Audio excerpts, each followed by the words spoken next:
উদ্ধাৰ সমুপাপন্থা পাৰিমাত্ৰিক সমস্ত ক্ষেত্ৰাপাড়া গ্ৰামোন্নয়ন সমিতিৰ উদ্যোগত অনুষ্ঠিত 55 সংখ্যক ধৰ্ম আলোচনী সভায় আজি তৃতীয় দিনৰ অন্তিম কাৰ্যসূচী আৰু এই অন্তিম কাৰ্যসূচীত আমি আমন্ত্ৰণ কৰি আনিছো আমাৰ নেতাদাম দল কবিতা নাথ আৰু তেখেতৰ সংগীবৃন্দ আৰু পোনপ্ৰথমে আমি আমাৰ ক্ষেত্ৰাপাড়া গ্ৰামোন্নয়ন সমিতিৰ তৰফৰ পৰা কবিতা নাথ আৰু সংগীবৃন্দ আমাৰ ভক্তিভৰা সেৱা নিবেদন কৰিছো আৰু লগতে আমাৰ ক্ষেত্ৰাপাড়া গ্ৰামোন্নয়ন সমিতিৰ পৰা আন্তৰিক অভিনন্দন জ্ঞাপন কৰিছো। এই চবতে আমি আমাৰ কবিতা নাথ আইগৰাকীক আমি ক্ষেত্ৰাপাড়া গ্ৰামোন্নয়ন সমিতিৰ তৰফৰ পৰা আদৰণি জনাবলৈ ওলাইছো আৰু আদৰণি জনাবলৈ পোনপ্ৰথমতে আমি এখন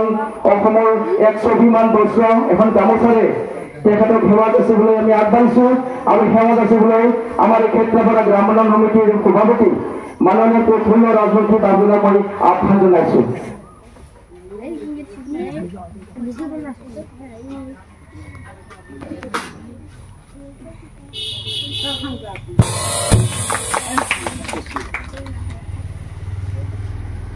গছ থাকিলেহে মানুহ থাকিব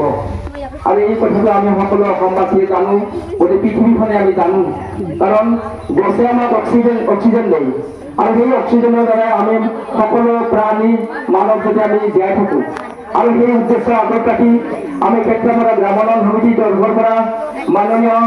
কবিতা নাথ আইগৰাকীলৈ এটি গছৰ পুলি আমি তেখেতক প্ৰদান কৰিবলৈ আগবাঢ়িছো। প্ৰদান কৰিব আমাৰ ক্ষেত্ৰাপাড়া গ্ৰামোন্নয়ন কমিটিৰ এক সক্ৰিয় সদস্য কালীচৰণ কলিতা বাঞ্জনাই